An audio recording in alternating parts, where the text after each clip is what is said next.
যারা স্বেচ্ছায় পালন করতে না চায় তাদের জন্য এআই, তাদের জন্য প্রযুক্তি। 1000 নতুন আমরা ক্যামেরা বসানোর প্রস্তুতি নিয়েছি। আইল্যান্ড ছিল একটি, সেটি আমরা অপসারণ করেছি।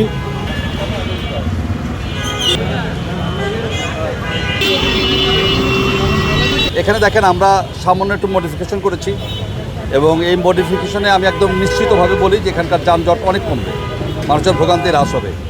আমি কিন্তু কাউকে দোষ দিয়ে কথা বলছি না, আমি অত্যন্ত বাস্তব একটা কথা বলে আপনাদেরকে বলি। এইটা সংশ্লিষ্ট কর্তৃপক্ষের নিকট আমরা চিঠি লিখেছি এবং অনেক দিন আমি অপেক্ষা করেছি যে আমাদেরকে এই কাজটাতে সাহায্য করেন। আমি আবারও ক্ষমা চেয়ে আপনাদেরকে কথাটা বলি, কিন্তু আমি ওই ধরনের সহায়তা কিন্তু আমরা পাই নাই। এবং এখানে যে অনেক টাকা খরচ হচ্ছে তা কিন্তু না। আমার যেই কথা, ট্রাফিকে আমাদের যে অভিজ্ঞতা রাস্তায় কাজ করাতে, আমরা কিন্তু জানি যে সামান্য একটু কাজ যদি আমরা করি, ও খুব সামান্য এবং বেশি দরকার সদিচ্ছা।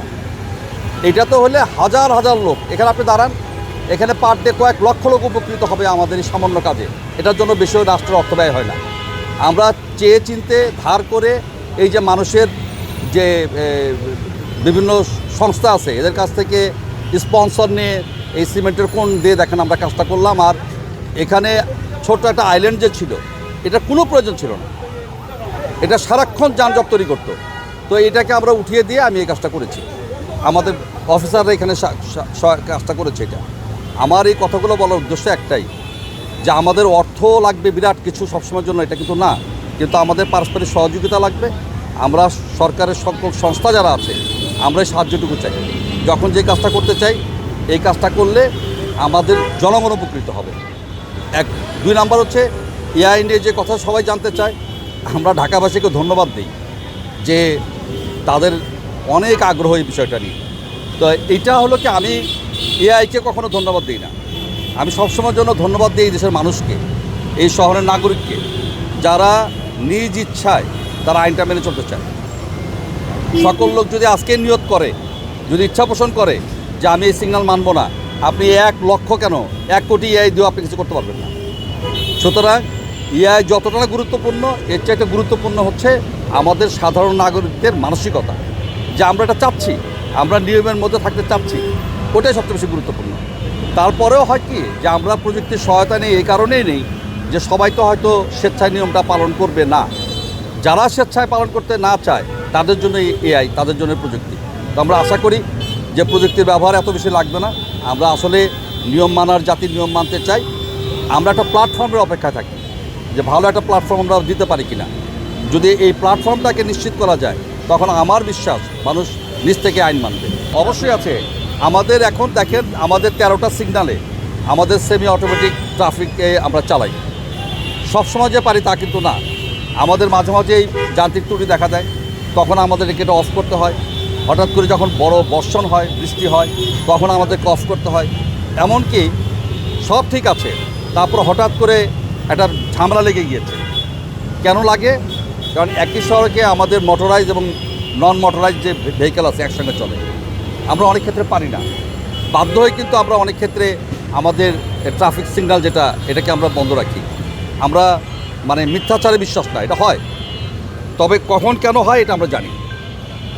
আর এআই মাননীয় প্রধানমন্ত্রীর যে নির্দেশনা, এটা অনুযায়ী অত্যন্ত স্বল্পতম সময়ের মধ্যে আমরা আরও 50টা সিগন্যাল কাজ করছে ঢাকা উত্তর এবং দক্ষিণ সিটি কর্পোরেশন।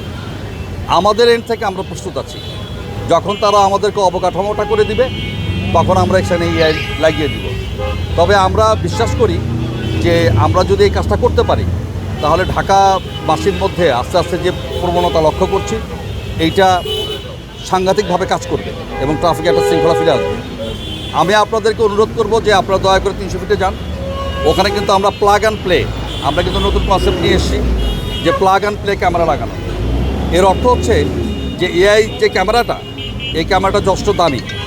তো যেহেতু আমাদের অর্থ স্বল্পতা রয়েছে, বাজেট স্বল্পতা আছে, এবং আমরা অনেক বেশি জায়গা খুব দ্রুত সময়ের মধ্যে কাভার করতে চাই, এই কারণে আমাদের ওটাও কাজ করবে ট্রাফিকের মামলার ক্ষেত্রে এবং ট্রাফিক শৃঙ্খলার ক্ষেত্রে, তবে তুলনামূলকভাবে ওটা দাম কম।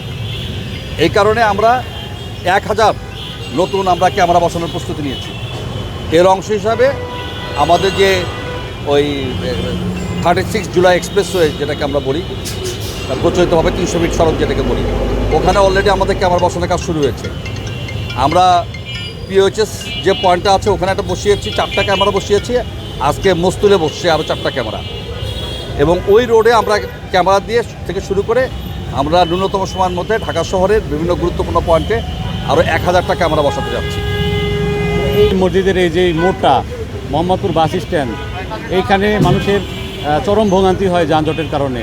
তো এই ভোগান্তিটা কিছুটা কমানোর জন্য আমরা ট্রাফিক ডিভিশন থেকে আমাদের অ্যাডিশনাল কমিশনার স্যারের নির্দেশনায় আমরা এখানে যে রাস্তার মাঝখানে আইল্যান্ড ছিল একটি, সেটি আমরা অপসারণ করেছি।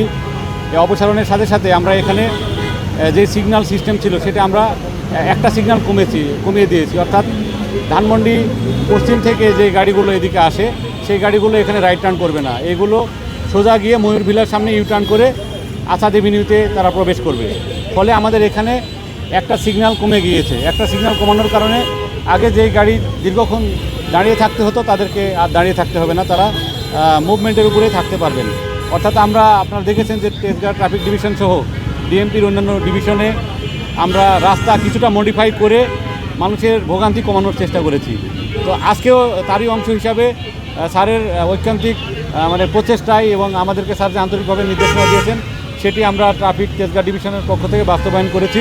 এবং আমরা আমাদের যেই ক্যাপাসিটি, এই স্বল্প ক্যাপাসিটির মধ্যেই আমরা কিছুটা সিমেন্টের কোন এবং প্লাস্টিকের কোন দিয়ে এই সিগন্যালটা মডিফাই করেছি। এবং এই মডিফিকেশনের ফলে এখানের মানুষের যে কষ্ট সেটা কিছুটা লাঘব হবে।